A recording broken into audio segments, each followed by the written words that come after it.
every intention to help women that felt like I did. I had that North Star. I knew what I was trying to do. I gave it my all. And so if now no one likes it, I'm not going to feel badly about myself because I showed up. And that's the thing, Jay. No one can affect whether you show up or not. Forget about the failure and successes. No one can affect whether if you showed up or not. The only person that can affect that is you.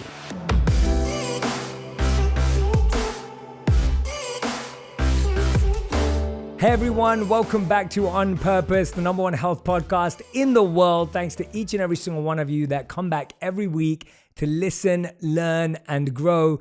Now, there have been very, very few guests that we've had on twice on Purpose. And this is one of those rare times. And it's because today's guest is not only an incredible author, one of my favorite storytellers, but she truly is a dear, dear friend. She reminds me of home.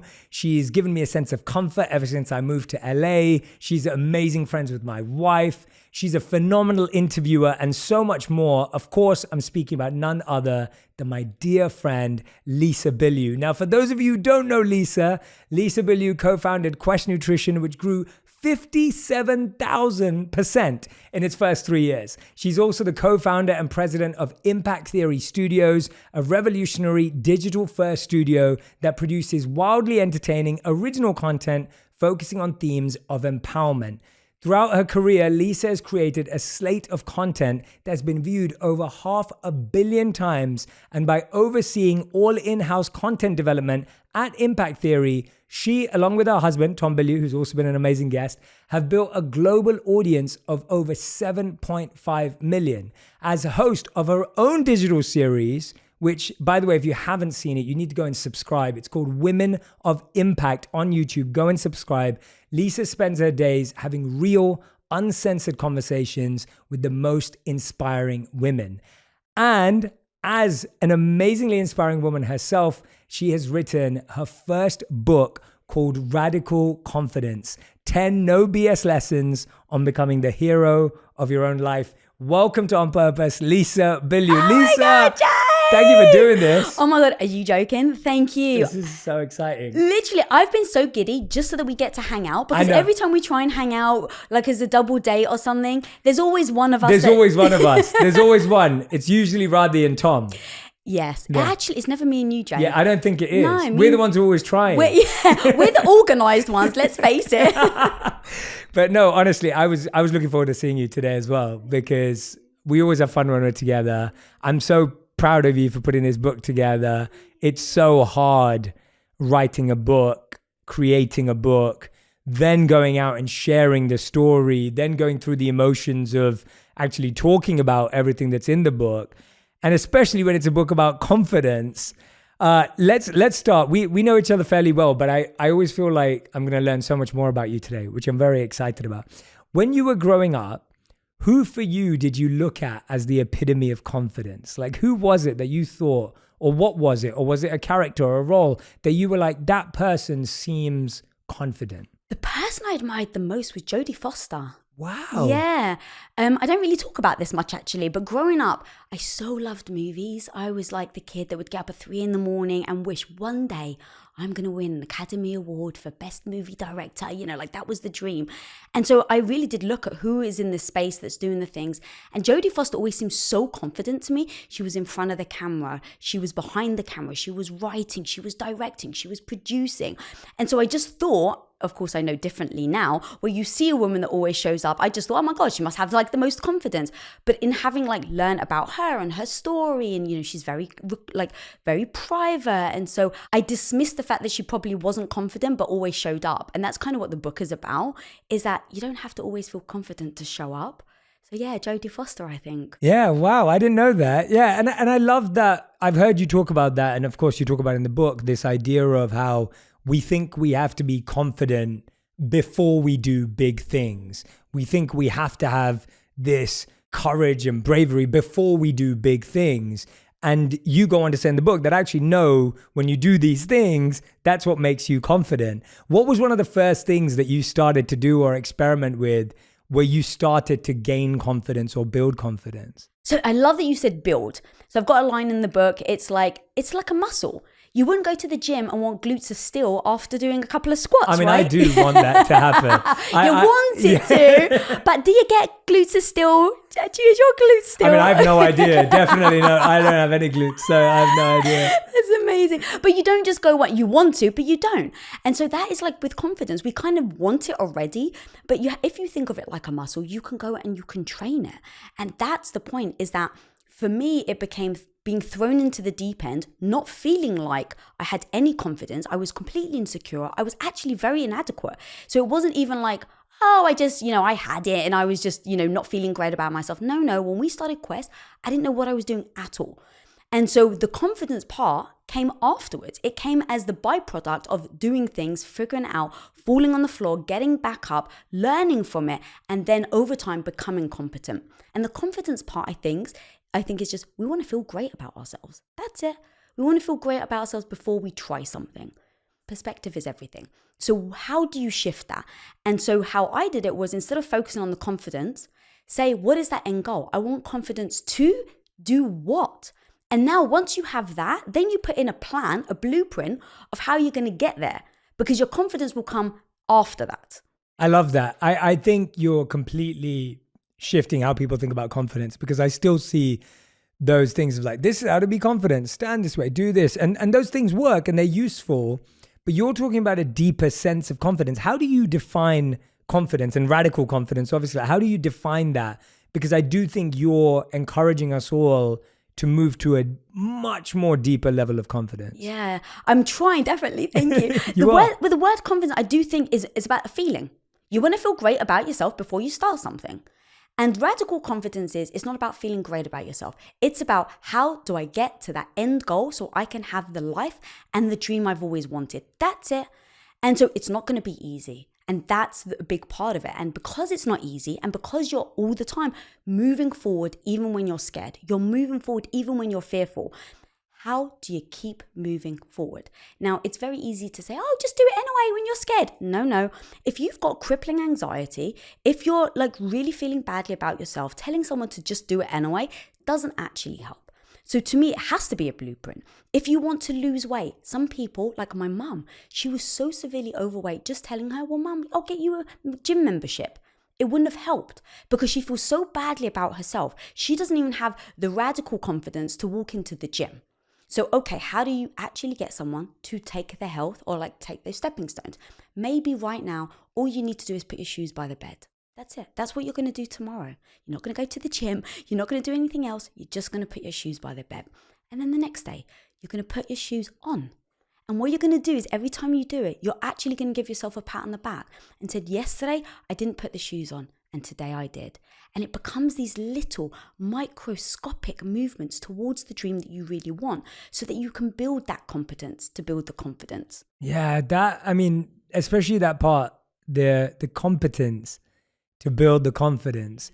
I completely agree with you. I speak to a lot of friends who have young kids, and they'll always say to me like, oh, my kid's not very confident, and he lacks, or she lacks, or they lack in confidence. And when I look back to being a young kid, I would say I wasn't confident when I was growing up. And I was bullied, I was overweight, we grew up in the same area, I was one of the only South Asian Indian kids in our area. And so I was bullied for several things. And I would say it took me a long time before I developed a sense of confidence. But it was exactly what you just said. It was building competence that led to confidence. Yeah. So my parents forced me to go to public speaking school, built tons of confidence. My parents forced me to go to drama school, built tons of confidence. So when they forced me to build competence, that built confidence. And I think we're so scared that we don't build skills. We think we can solve how we feel without building a skill. Does that make sense? Oh my God, 100%. And that's part of it. It's like me wanting to, let's say it's getting on stage. I was so petrified to get on stage, but my goal is impact. So Tom pulls me aside and he's like, babe, as your husband, you've said you want to create impact, but you keep saying no to these speaking gigs. And so I'm just letting you know that your actions aren't aligned with what you say you want in life. So I was like, okay, how on earth do Typical Tom. Typical Tom, I know, calling me on my stuff. So it's like, okay, I recognize that getting on stage actually does serve that mission that I really am like holding my core to. But how on earth do I get on stage? How do I build that competence when I just feel so badly about myself, when I'm so embarrassed, I'm worried about falling on my face and like really embarrassing myself? How on earth do I do that? And it becomes, you said your parents forced you. As an adult, I think it becomes harder. We get very in our own heads. And I think, as kids, you can learn, you can walk, you can tie your shoes, you learn how to do it. You don't do it the first time, but you just take time. But as adults, we don't give ourselves the grace to go through that training period. And so for me, when I'm thinking about public speaking, I do think about those incremental steps in order to get there, because I can't just want to your point. It's like, I can say, I really want this. But to so many people, that's just not enough. It's like, that isn't enough to actually get people to act on their dream. Yeah, absolutely. Absolutely. Now, what I love about the book, and I do recommend everyone goes and grabs their copy, it's called Radical Confidence. I'm speaking to Lisa Bilyeu, 10 no BS lessons on becoming the hero of your own life. Make sure you go grab a copy. We've got it in the subject area. We've got it in the comment section, everywhere. I love books. I love content that has lessons. And the fact that you have 10 in here makes it very simple. And I love that. And I want to dive through a little bit of these so everyone gets a feeling of like, oh, I need to, go and dive into that chapter. First of all, you say your dreams are a gamble, bet on yourself. And the one that I loved out of all of these was I can stop making excuses. Because I think there are a lot of excuses. Where do you think those excuses come from? What were some of the excuses you've told yourself? And what are some of the excuses you hear that other people are telling themselves? Great question. And I just want to say, sometimes, here's the problem with excuses. Sometimes they're real. That's the problem. Sometimes, yes, you have every reason to say, I don't have the time. Right? Jay Shetty, how busy are you, dude, right? How busy? Yeah, oh my, I think I work most days 7 a.m. till like 10 p.m. till I go to bed. Yeah, that's insane. So let's say something comes to you. You can easily say, well, I don't have time. Is that an excuse or a valid reason? It's true. It's true. But now, if it's getting in your way of your dream, how do you see it? Yes. Is it an excuse or is it a reason? It's like, everyone makes their decisions, right? So you would make the decision to say, I can't do that because I'm too busy. To me, that's a decision that you've made. Yes. And so for me, the excuse is to look at your reasons why you're not making the moves that you want to or that you say you're going to. Write them down. And then with no judgment, you can hear me say that a lot because I used to judge myself and it's the judgment that would hold me back. So writing down all those reasons, let's say you've got your goal. Why aren't you there yet? So my goal was, I want to make movies. That's where me and Tom, we first got married. Tom was going to go out, make enough money, and I was going to support him at home. It was just going to be for a year. So 1 year turns into 2 years, turns into 3, turns into 4. And so I start losing all my hopes and dreams in that period. And the excuse I kept making to myself is, well, we still don't have the money yet to make movies. And that was the reason that I was using, that we weren't making movies. Now, if I'd stepped back, said, okay, my goal is to make movies. What are the reasons? Well, I don't have enough money. Is that a reason or an excuse? If you drill down, it's an excuse because I could make a short movie. I could make a 2-minute film that is shot on my iPhone that costs nothing. But in my head, I'd so stuck to the big dream of making a $100 million movie that every time I wasn't even taking one step, I kept using the excuse that I didn't have money. I kept using the excuse that we didn't have the time, that I was, well, hang on a minute. In fact, here's a perfect excuse that I wonder if your audience will resonate with.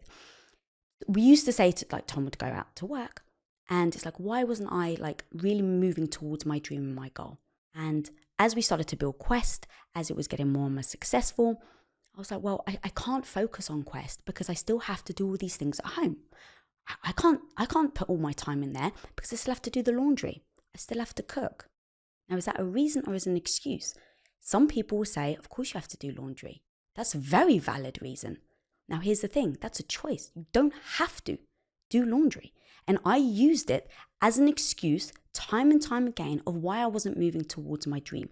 Because the truth was, when I finally realized it was an excuse, I sat down with Tom and I said, baby, I love you more than life itself, but I don't want to cook for you anymore. I don't want to do your laundry anymore. And so if I get time, I'll do it. I'll do it maybe every 3 weeks. And so he's like, baby, to see you happy, what kind of husband would I be to say that I need my underwear cleaned because out of your your happiness? And so one day, I literally didn't do the laundry for so long. He's like, all right, babe, I'm out of laundry, so I guess I'm going to work commando. And he actually went to work without underwear. So you can see how once upon a time, I had the mindset that doing the laundry was absolutely part of how you should live. But by removing that as an excuse and saying, hey, this actually is getting in your way of your dream and your goal. Remove it. And now where did it lead? The husband went to work commando and I didn't think twice about it. Why? Because I was working on my dream. I love that. That's such a great example because you're so right that often your excuse can be real, but it can still be an excuse. Yeah. And I love the idea you gave about making movies too, because I do think we have the big dream and we don't see the small step. And the way you described that to me made so much sense because I was speaking to someone recently and I was telling them about when I moved to LA and they've just kind of moved to LA and they're starting out and they're at film school and it's early days. And I was just saying that, you know, when I came to LA, there's so many things that I still want to do that I haven't done yet. But if I just wanted to do those things, I wouldn't have built everything else. And I don't want to be someone who just has a big dream. I want to be someone who's doing lots of small things towards that big dream.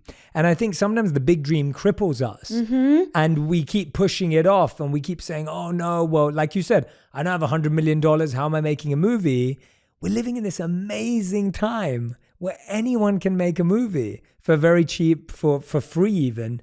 And it's incredible to think about it that way. So I'm so glad you've written about that. And in the book, just so everyone knows, Lisa goes through in chapter 1, she talks about how you can dream big, how you can change your life, how you can bet on yourself. I literally just picked out one thing from one chapter that I find interesting because I find that excuses keep growing no matter where you're at. No matter where you're at. And what I've realized for me is that my excuse is based on a season.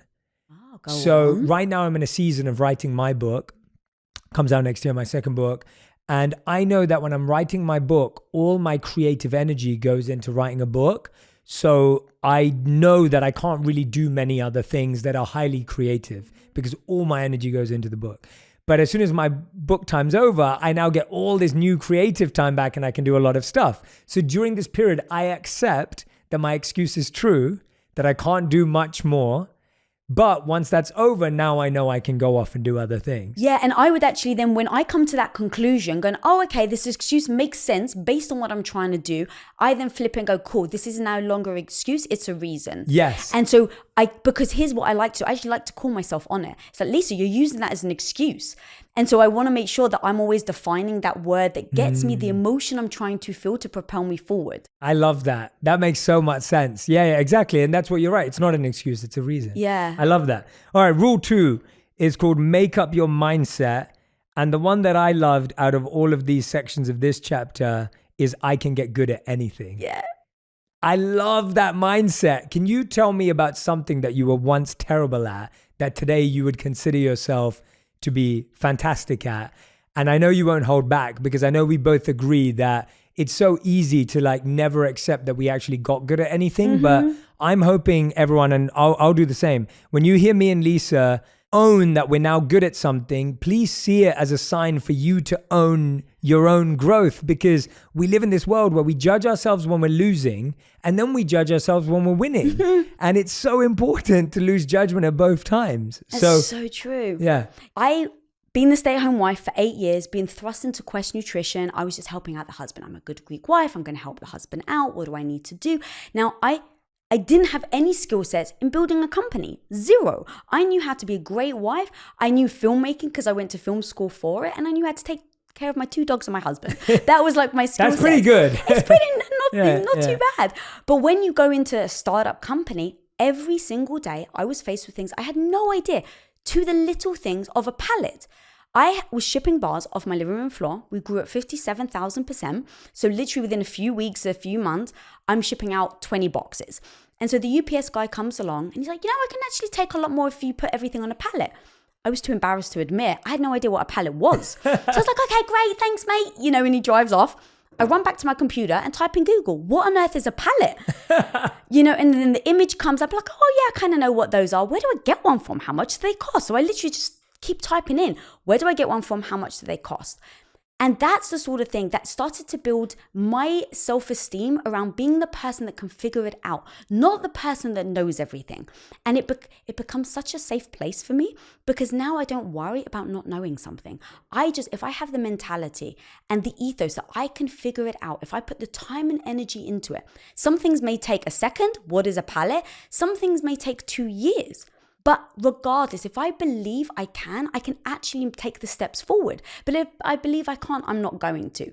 And let's face it, so many people are also there to be ready to tell you what you can't do. Yeah. So that's why you have to believe in yourself that you know how to, because you can very much get influence from the outside world. Like one of the very early days, I don't know if you know this story actually, one of the very early days of Quest, we had like Justin Bieber's cousin was like contacted Quest. And so they're like, oh my God, Lisa, we can get Quest bars to Justin Bieber.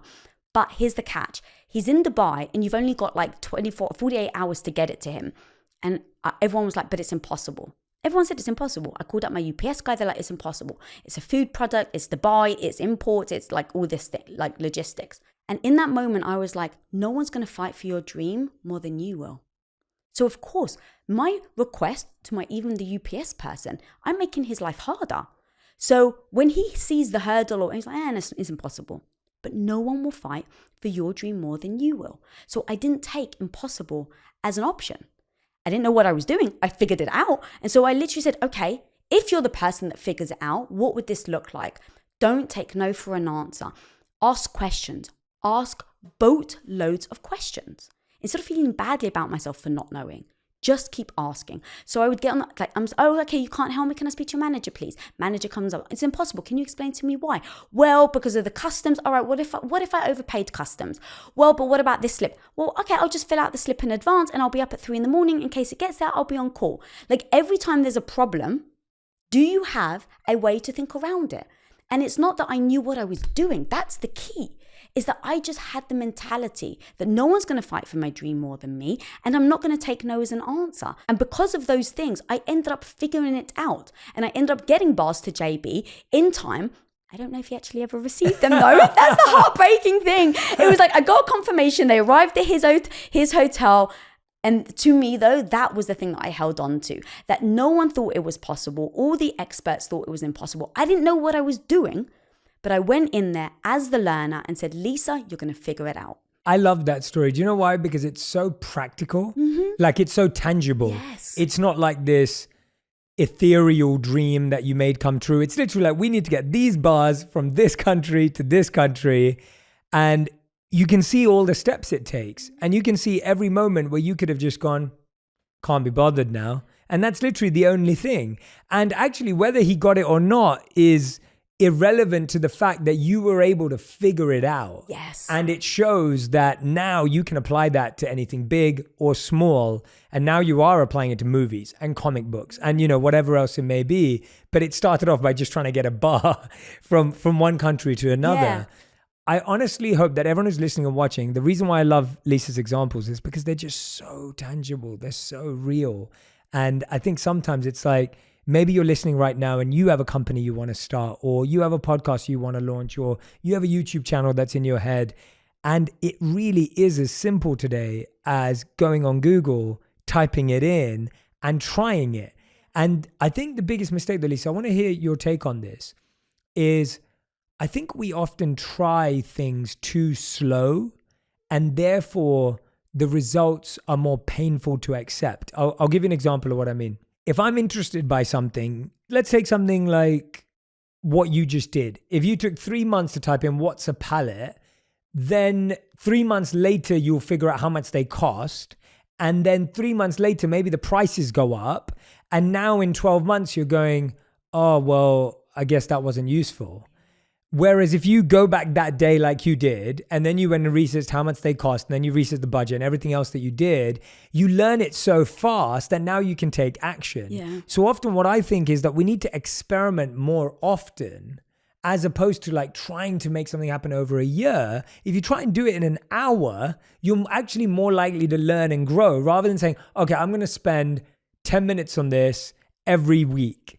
If you can spend an hour on it this weekend, you probably make a bit more growth and you'll feel more momentum. I don't know what your thoughts are on that. 1,000%. I think the reason why people don't know is they fear not being perfect. Yes. So they're like, well, let me just figure it. Like, let me take the stepping stones, let me process it, and I actually get it. That fear really can stop so many of us. But that's why I have the identity of being the learner, of being the person that actually, you know what, I don't know this today and I don't judge myself for it, but I can learn. And it's that of like, what is that goal? How do you keep moving forward? And then the fear part, that voice in the head that I very much talk about is telling me, well, Lisa, you don't know what you're doing. Well, Lisa, who do you think you are? Like, you don't have any, expertise in this area. But if I'm then bypass it by being like, oh, no, you don't know anything. So, hey, you should learn. It's like bypass that voice to then get you to act. Yeah. And then in that action, you then feel the competence that then builds the confidence to then keep going. Yeah. But it is that starting point that is very fearful. And so recently, in fact, I don't know how you felt in like launching a book and stuff like that. And we're very creative. So as part of the creative, I get very microscopic on everything. It's like, that's not good enough. No, that's not right. And I realized I was actually holding myself back because, to your point, like I wasn't just like learning from it. I wasn't just putting things out. And so I ended up sitting down and saying, okay, right now, this fear of like trying to be perfect is actually holding you back. I don't judge myself for it, but I say, how do I overcome this feeling? Because I can't force myself not to feel it. So I have to come up with a plan, a tactic to overcome the way that I'm handling it. So I sat there and I was like, oh, I'm looking for perfection. Does perfection help impact people with this book? No. Okay, great. So how do I overcome this? I need to be deliberate, not perfect. Okay, that's actually really strong. That really hit me. Be deliberate. How do I remind myself that in moments? Because we all have habits. So the habit of me right now is to be perfect. So how do I overcome this habit of being perfect? Okay, I'm going to put in my phone in something I call in my in the book, it's like phone roulette. So it's actually, you've got this roulette, but you put a message in your phone, you close your eyes and you spin the time. And you close your eyes and you don't know what time you've said it. And the whole point for this is to keep reminding yourself in random moments of the message you're trying to become a habit in your mind. So I put in, be deliberate, not perfect. And I did the roulette and I did it for about 3 weeks. And after that, I don't need it anymore. Now, every time something comes to me, I just go, okay, I want to be deliberate, not perfect. Okay, yep, great, this is good to go. Wow. So wait, you choose the message. Yeah. And then you put a random time. Yeah. And then your phone will buzz at that time and remind you of that message that you put in. Yeah. And I don't know That's so cool. And I don't know when it's going to go Correct. off. Yeah. So look, sometimes it goes off at the worst time, right when you're in an interview like with right Jay Shetty. Yeah. It's like, right. Yeah. But I did this once for. That's so cool. Yeah. I did it once as an experiment because I am always going, I don't judge myself for how I feel, but I don't accept that as an excuse. Yeah. So, okay, this is real. Don't feel badly, but what are you going to do to overcome it? So that was one of those things. I was actually really scared for TED Talk. This is actually how it started. I was so scared about getting in front on stage. And I had all these like tactics. Okay, I'm going to have a blueprint. How do I think about it? How do I turn up? What's my Wonder Woman cuffs? Like all these things of how am I going to get on stage in the first place? And part of that ritual leading up to it was I did a little, you got this, and I did the little muscle emoji. And I closed my eyes and I spun it. Now, sometimes it happened in like when I was peeing, like it's like not a great time, but it really, really worked. Like it hit me so hard. And in moments when I was practicing for my speech, I didn't realize that it went off. So now here I am practicing, I'm reading it over, I'm getting in my own head, I'm getting tense. I'm like, oh my God, can I really do this? The alarm happened to go off at that time. So now I'm like, oh yeah, I do got this, Lisa. Yeah. So now I go back and it becomes this little reminder, your own cheerleader. Wow. I love that idea. That's such a cool, that's absolutely brilliant. And also that statement, be deliberate, not perfect. Yeah. I think it's such a great mantra. And I'm going to be honest here as well. Like, so I really dislike the cover of my book, my first book that I did. I really dislike it. And I was forced into having to pick and decide because of time. And so when I was writing my first book, I was so absorbed in writing it, I didn't really have time to think about the cover. We got to finish writing it and then I was told I need a cover and testimonials within the next 2 weeks. And I didn't know anyone who designed book covers at the time. And so I was scrambling to do that and I was trying to get the testimonials from people, and asking for testimonials, as you know, is a tough thing to do. And so you're like, okay, well, now I've got 2 weeks to ask someone for something. So I'm doing this. And then all of a sudden, then they're like, oh, no, now we got to just go with this cover and we're going to design it. And I really don't like it. Now, it didn't impact the book in the sense of it's been wonderful to see the book out there. And I hope people can sense my intention. I think that's what I always focus on is my intention is I just want to serve through this book. And people can feel that. But I give myself the grace and space that was my first book. I didn't know the process. I didn't understand. This time I've handed in my first manuscript and I'm working on the cover already. Yeah. And it's like, it's okay. And that's like, and the reason why I'm sharing that is people may look at my first book and of course it's sold really well, it's done really well, whatever. And it's like, and people may just be like, oh, well, Jay, you just nailed it. And I'm like, but even I don't feel I nailed it. Like I didn't, because there was a part of it that I would have wanted to improve. Yeah. You've got an epic front cover. Oh, thank you. And this, look at this radical confidence front cover. It's so beautiful. It's amazing. And I think that what we have to realize is that as creators, we'll always be critical of our own work, even when no one notices it. And so I wanted everyone to hear that you're doing that, I'm doing that, we're all doing that. So if your first episode of your podcast isn't great, you've got a second one. If the first video on your YouTube channel is not great, there's another one. Like there's always another take. Yeah. And I love the critical part of it because what you're doing is, you're being critical about yourself, but you're not letting it stop you move forward. And that's the key. It's like, I don't always just go, yeah, Lisa, you got this. Like, no, I definitely assess, like I am critical of myself. I do like to reassess, but I'm at the stage, at least in my growth, that I don't let that stop me. And in the past, it would. In the past, I would look at something that I've done and I would be so critical of it that I would beat myself up so much that it stopped me from moving forward. Yes. I think that's a really good clarification as well. And I think deliberate, not perfect is such a brilliant mantra. So I love that. All right, going on. I love this one. Validation is for parking. I was like, I love parking validation. But yes, validation is for parking. The one that I love about this one is I can validate myself. Yeah. I think that's been such a big lesson for me. What is something you think you constantly wanted other people to validate you for? What is something that you've always seeked external validation for that took the longest journey? Oh, that took the longest journey. That's interesting. I think that there's still a part of me that I think that maybe I'm wrong, but it seems like there's a part of everyone that still wants to be validated. And it's just instinctual. So going back to, I don't judge myself for it, but I know it's unhealthy. So in fact, here's a perfect example. It's not really answering your question, but it kind of is. With the book, I was originally, when someone offered me the book deal, the very first words out of my mouth were, who would buy a book from me? So there's the insecurity. So I'm like, Lisa, that 14-year-old girl is still inside you. It's okay. Like she still does exist. That's okay. But I'm not going to let her hold me back. So I start writing the book. Now, in writing the book, I start to go, oh, I really want a New York Times #1, right? Like we've all got so many, like your book is amazing and everyone. And so it's like, oh, I've got a goal. Still got a good, I think, I'm a business entrepreneur. So I set my goal. I set where I'm trying to go and I move deliberately towards that. Now, here's the thing. What if I don't reach it? Does me not getting there now mean that the book's no good? And I realize the danger of looking for external validation for the work that you do and the way that you show up. And now the only thing that I can do is do the foundation work so that when that happens, the instinctual part of Lisa doesn't come out.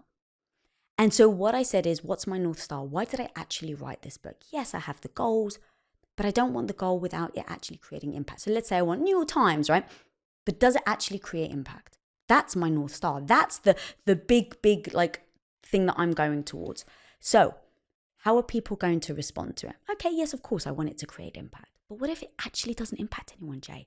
What if everyone hates it? That's a big possibility. When I was writing, I didn't know. And so what am I going to do to make sure that I still feel validated and that I still feel my worth? And so I said, what am I going to do now? Number one, do you give it your all? Because, and here's the thing when I say that, everyone at home, if you've given it your all, you can tell other people you have, but you really know. So am I going to give it my all? Yes or no? Yes. Great. That's going to be a metric I'm going to go by. If I gave it my all, I've got nothing else to give. Am I going to learn from this experience if it does badly? Yes. Did I have beautiful intentions? Yes.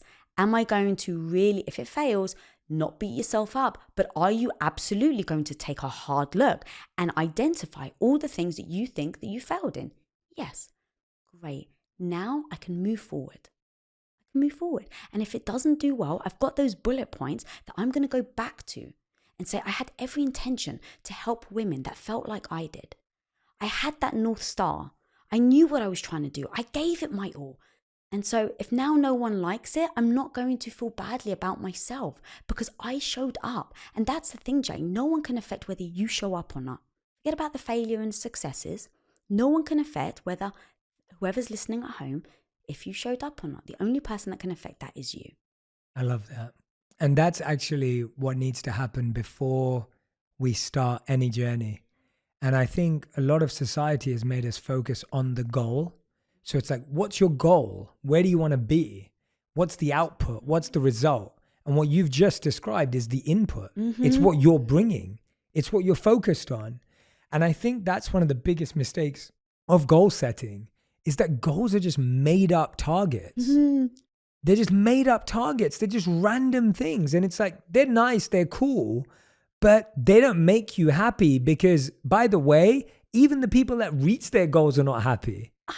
Because it's never satisfying. It's like, okay, we got to this goal, but now we didn't stay there. Or we got to that goal, but we didn't get there next time. Or this time we hit that goal constantly, but I'm still dissatisfied because I became lonely in the process, right? So there's always something else around that goal. So it's not only the people that don't make their goals that are not happy, it's also the people that make their goals that are not happy because it's not about the goal. Yeah, exactly. Yeah. And the result is never guaranteed either. Exactly. So it's like, what are you going to do? Work hard for something, pour your heart into it and only feel good about yourself, whether it succeeds or not. It's just not sustainable. Yeah. And so to me, that's what I look at. What is sustainable for me to keep showing up for the rest of my life? Yeah. And that's like when I think about, if I'm looking at the results, it's not sustainable in a year, in 2 years, when I crash and burn. Because look, when you try anything new, the chances are you're going to fail at it at some point. Yeah. And so if I'm failing, how do I keep getting back up?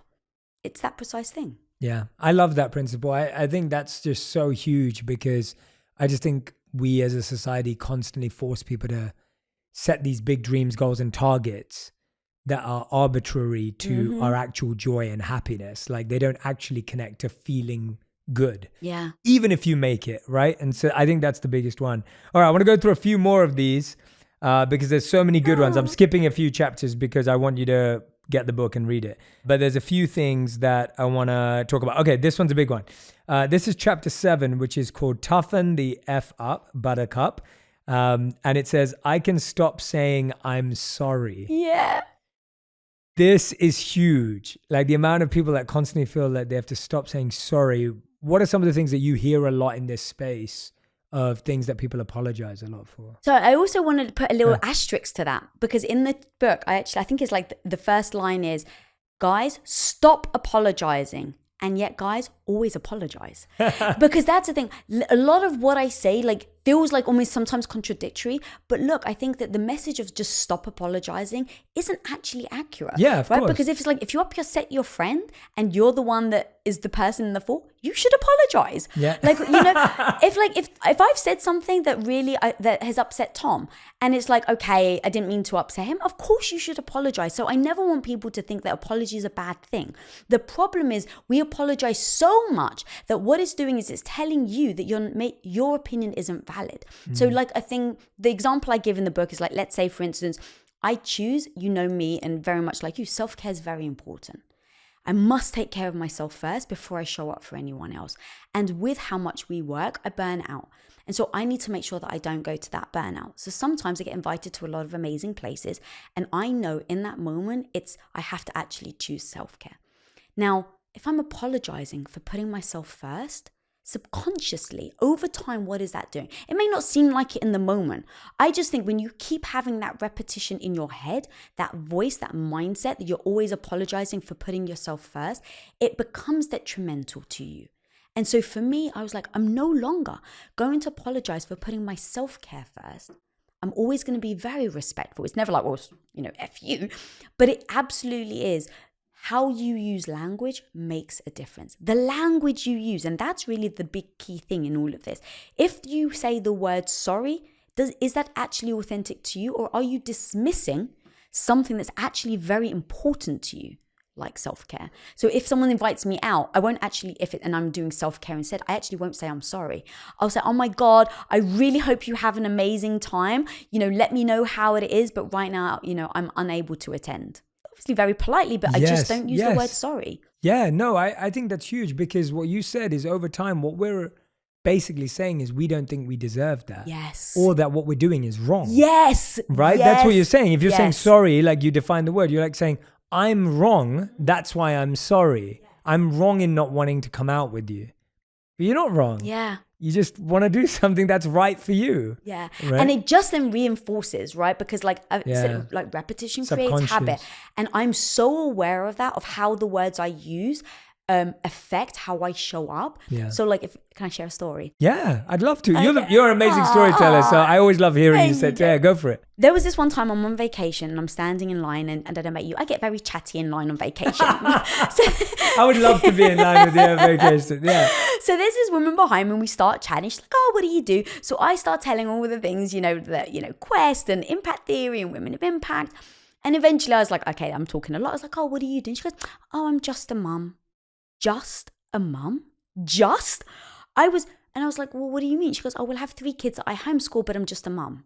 She was so downplaying her achievements by using the word just. Now, it may not seem like a big deal, but imagine she says that to herself over and over again.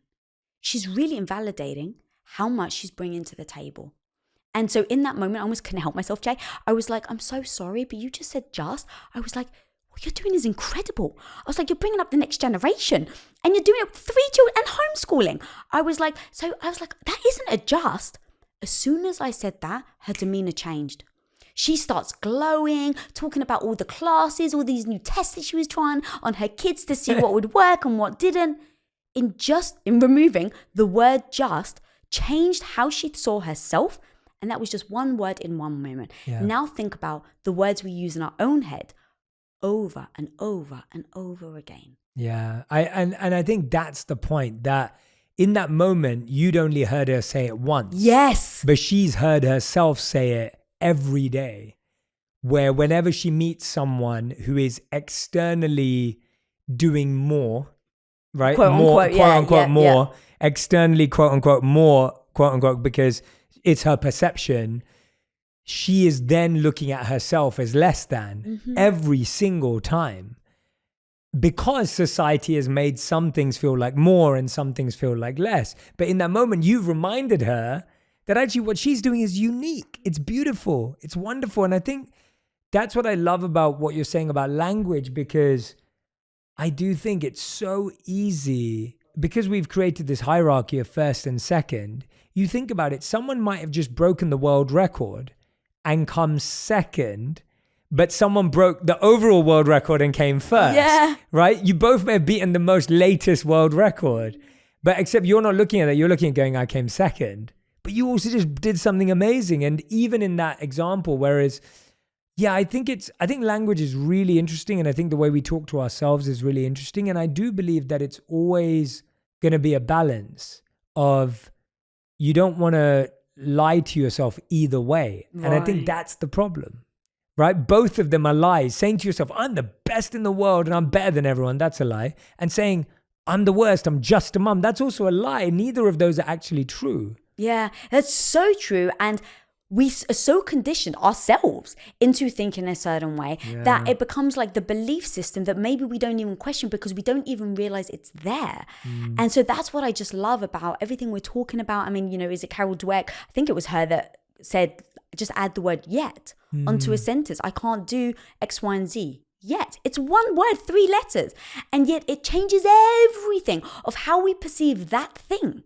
If you say, I can't play the piano, or I can't play the piano yet, night and day. Yeah, it changes everything. Everything, yeah. Language changes everything. I do recommend that everyone sits down and defines the words they use the most in their life, and chances are you and your partner, you and your kids, you and your parents all have different definitions. And so you got to be really careful, because you may have defined your words, but you got to make sure that their words are aligned, or that they have their own definition that you're aware of. Yeah. Because otherwise, when they say, well, I don't think you've done something significant, You have to know what you mean by significant. Otherwise, you're going to take that personally. So I rarely take people's words personally because I know their definition is not the same as mine. Oh my God, yeah. Tom and I, in our marriage, we have our own little like Bilyeu dictionary because for that exact reason. Because if I say to him, hey babe, this is really important to me, I say the word important 3 times in a year. So you better believe I want his all attention. I want him to drop everything. Now, what if we haven't had that discussion and he uses the important 4 times in a day, he goes, oh, okay, cool. And now I feel completely dismissed because I only use it 3 times. So there's a weight that I bring to that word, but he doesn't. Now, does that mean that he's wrong and I'm right? No, it just means, to your point, that we have different definitions of what that word specifically means. Yeah. So like one of the worst words that I think it does detriment to so many people, especially women, is the word should. That like is the word that literally is like handcuffs so many of us. I should do this. I should be a good wife. I should be a good Greek wife. I should take care of my husband. I should put his, that was what I was taught. I should have kids. Like it didn't even dawn on me that I could ask, oh, hang on, do I want kids? Because I just used the word in my head over and over again. So powerful. And you can make so many big decisions in life with bad language. Yeah. And it's scary actually where it can go. And if you're someone who feels you have done that for a long time, you can change words. That's the best thing about it. You can change your definitions. You can change your words. All right, one more that I want to take that I love because this one really, really stood out to me is I can be too sensitive. I think that's one that gives a lot of permission because you're a very practical person. I watch your Instagram stories and you're always someone who shares what you're feeling, but then you share what you do about it. Yeah. And so I'll see you go, I woke up, didn't want to work out today, but here I am. Or like, I woke up, my gut wasn't great today, but then this is what we did. And like, you're very open about the feeling and being sensitive, but then moving. How did you get good at closing the gap between allowing yourself to feel and being sensitive to actually taking action? I think because I didn't move forward. I literally for 8 years, my life was what I feel like was in the purgatory. I can't believe you like that. I can't even imagine you like that because we never knew each other then. Yeah. Well, I feel the same about you when I hear about your crazy wild boy stories when you're young. I'm like, you? Like, it just seems strange, but that just actually is great, right? To show that we really can evolve. We really can change by making these different choices in our lives. And so for 8 years, I was making the same choices to stay stuck. And so I didn't have that. How do I incrementally move towards my goal? What am I doing today? And so now because of that, I just say, the way that I feel right now, does it serve the thing that I'm trying to do? And so sometimes like being sensitive can be beautiful, right? It means that we're in touch with our emotions and that we can actually feel things. And especially when you're creative, you want that. You need to like go with your heart and your emotions. But sometimes being too sensitive can hold you back. Yeah. And I don't beat myself up over it, but I don't think being too sensitive all the time serves you. And part of the messaging out there is like, no, you should be always sensitive. And I just go, look, sometimes it actually doesn't serve what you're trying to do. That doesn't mean that you should ignore it. That doesn't mean that you should beat yourself up over feeling it. But if I say, okay, the way I'm feeling right now doesn't actually help me move forward towards impacting that 14-year-old girl. Okay, so what am I going to do? I'm going to feel the feels, right? I give myself the grace and the cuddle to go, okay, Lisa, yes, you're here. That's okay. It's like, that friend. It's all right. But does this actually help that 14-year-old girl that feels insecure? Does that help that other woman that you're trying to help? If the answer is no, what am I going to do about it? Because sitting there stuck won't get me there. Again, I've been there 8 years, not moving forward. I know what that feels like. I know where that gets me. It's important for me to acknowledge the truth that we can be sensitive, and to just say it's okay all the time won't actually help. And so that's where it's like the duality of everything I always talk about becomes like these dualities. It's like embracing it and then not accepting it. It's like I embrace who I am today. And yeah, I don't accept who I am today. I know where I'm trying. I want to get better every day. I want to improve. So how do you do both without lacking the enthusiasm to keep moving forward? And it always is giving myself the grace that yes, I feel like that. I'm not going to dismiss that part of me. That is what makes me me. And yet I'm not going to let it hold me back from the life I want. I love that. I think you've perfectly summed up how a healthy mindset can be, where it's not either or, it's and, right? It's both. And I think everyone's always like, well, should you be really vulnerable or should you be really like action oriented? And it's like, be both. Yeah. Like be vulnerable and then take action. Yeah. Like, should I be really sensitive and compassionate or should I be really brave and courageous? It's like, be both. It's like, should I be affectionate or assertive? It's like, be affectionately assertive. Like, be both. Like, you don't. And I think we've just been brought to believe that everything's either or. And what you've just said is, no, I can be both. I can embrace myself and I don't have to accept where I'm at. Can I add one little please. extra thing? So also, is your sensitivity actually warranted? Now, what I mean by that is I still accept it. So I never dismiss it, but I don't know if it's always warranted. Have you ever been hangry? Oh, loads. Yeah. Okay. Yeah. So literally, just by not eating, you get mad. Yeah. So think about sensitivity. It's the same thing. Maybe you're really tired that day. Maybe you haven't eaten. For me, the biggest realization with this whole topic was middle of my gut issues. I was in absolute pain. I wasn't eating much. Like I could barely eat. So I was extremely malnutritioned. Like I was 20 pounds lighter. And so now I'm in this business meeting. We're at Quest. I'm sitting in front of Tom and there's like maybe 10 other people. And me and him start debating something. Now this is like, I've debated with him so many times up to this point. But because my gut was hurting me so much, because I couldn't eat, and because I was tired, he had said something, and inside I wanted to burst into tears. And so I was like, you're not going to cry, Lisa. You're not going to cry. Meeting goes over, and I go into his restroom, and I just start tearing up. And he walks in thinking that I was like, had a bad stomach. And he sees me in tears. First time I'm crying at work, at Quest. So he's really shocked. He's like, babe, what's wrong? And I was like, you were so mean to me. And he's like, what is happening right now? I've never said that, especially at work. And he's like, babe, I love you. Could this possibly be because of your health? And of course, I was sensitive. So I was like, don't you dismiss my feelings, you know? And he's like, I'm not trying to dismiss your feelings, but let's just take things right now for how they are. You've never cried at work. You've never made it personal. Never. But even by saying you're mean to me is a personal thing. How many times have we debated at work? You've never had this emotional reaction. And the facts are, babe, you're in pain. So can we maybe just say that right now you are being sensitive that you may not otherwise feel if your health was better? Yeah. And so in that moment, I was like, actually, you know what? Sometimes your sensitivity comes from something else. Totally. But you take it personally. Oh, you're spot on. I mean, I genuinely don't trust myself if I'm hungry or I'm tired. Right. Like I just don't make good decisions. I don't make decisions. I don't make choices. I will put something off. If I'm hungry or I'm tired, I will say I'll think about it tomorrow. I just don't want to make that decision because I know I'll make poor decisions, let alone with our feelings and how we treat people. Yeah. And I can remember that actually when I was going through health things as well, I was a lot snappier. I was a lot more irritable. Would you say you were a little too sensitive? Yeah, exactly. Yeah, with Radhi, I was way more agitated when I was struggling because what's happening is all your body's energy is trying to solve that issue.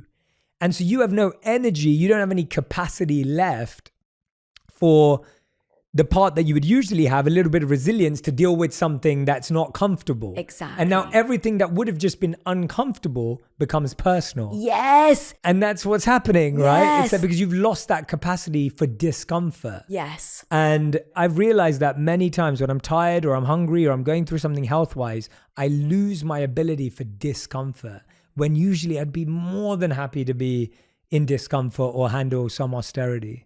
And the fact that you know that about yourself, though, allows you now to maneuver. Yeah. Right? It's not that you dismiss that you're a bad person or that means something about you. You just know, oh, okay, I'm not in my full capacity because I don't have the things that I need in order to be able to handle this and not take it personally. Yeah. So that's where in the books, like, it's so important for me to say, like, look, instead, like, I'm sensitive and you can't take that away from me. It's like, yes, but does it serve you? And is it actually true? Or is it a reflection of other things in your life?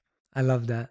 I love that, Lisa. That's such a powerful, and I want everyone who's listening and watching that this book is full of what I think Lisa does really well is take on these really complex ideas, simplify them, but then still deal with the complexity, right? As you can hear, we're going back and forth on this stuff because it's not either or. it's not one or the other. It's not like, here's the one answer that's going to solve everything. It's actually like really textured and layered and messy. And you've got to think about it at that level if you really want to solve it. Because just going out there and saying, just be sensitive, just share your feelings, like that's only one half of the issue. Yeah. And then there's all these other layers in between. And so I think what Lisa does in Radical Confidence is each of these 10 lessons, they're going to simply tell you what to do next, but they're also going to help you think about how these ideas, and as she said at the beginning, the muscle builds over time. Lisa, thank you for writing this book. I again recommend everyone goes and grabs a copy. You won't be disappointed. I genuinely have always loved Lisa's storytelling ability. You saw it today. She's able to take you back into a moment in time, help you to reconnect with that 14-year-old girl that she was, to reconnect with the housewife she was for 8 years. You know, all of those elements in her life, which I think are identities that we can all relate to at different times in our own life. Lisa, any last words, anything that's on your mind, anything that's on your heart that you really want to share? I want to give you the space to say it. No, just thank you so much for having me. And, you know, you've really been witness as well to kind of me going from behind the scenes, you know, in front, and Braddy's been doing the same. Like, it's so beautiful to see like how much you support so many women in your life, you know, in your life. So thank you for being a part of my own journey and being such a good friend. And, you know, my brother from another mother, you feel like home, dude. And I just cannot thank you enough for having me. I'm so proud of you for putting this together, because I just think there's so many people out there who are struggling with these exact questions, these exact challenges. Some of the ones that I didn't take for anyone who's listening, because I think, you know, you'll resonate with these ones. Just people can relate to this. How can you develop the mindset to, I can set boundaries. I can choose how I react. I can rescue myself. I can be motivated. I can boost my confidence. I mean, these are all things that we all wish we could do. And I love how the book not only talks about the ideas in the way you'd expect, but I think you take this really counterintuitive approach to giving more depth on each one. Thank you. Because I think that was actually the thing that held me back, is I would read all these one things about, and I was like, but that isn't really true to me, how you show up. And I think humans are very, you said it earlier, humans are complex. Women, we're very complex. And so it's not binary. It's not one or the other. It's how do you deal with the beauty that makes up you? Yeah, absolutely. Everyone, make sure you subscribe to Women of Impact. Make sure you follow Lisa on Instagram. Make sure you go and grab a copy of the book. You won't be disappointed, I promise. And please do tag me and Lisa on any social media platform that you use, letting us know what stood out to you, what connected with you. Maybe you're going to take a picture of a page in the book that really resonated with you, that spoke to you, highlight it, share it with us online. I genuinely love to see the feedback. And as you know, I do deeply, deeply, deeply support my friends who are authors on this podcast, because writing a book is just not easy. When someone's promoting it and there's lots of cool posters and TV shows and billboards and all this kind of stuff, it can look very exciting, and it is exciting, but the journey of writing a book, getting it right, printing it, getting it sorted, and then taking it out there, it's a marathon. So if you ever see me share about books very enthusiastically, it comes from just knowing that the author's really been through it to get to that stage. So that's where my over enthusiasm kicks in. But thank you so much for listening and watching, everyone. A big thanks to Lisa for joining us today. Sending you lots of love. Make sure you pass this on to someone who needs it. And I'll see you next time on Purpose. Thanks, everyone. Bye. If you want even more videos just like this one, make sure you subscribe and click on the boxes over here. I'm also excited to let you know that you can now get my book, Think Like a Monk, from thinklikeamonkbook.com. Check below in the description to make sure you order today.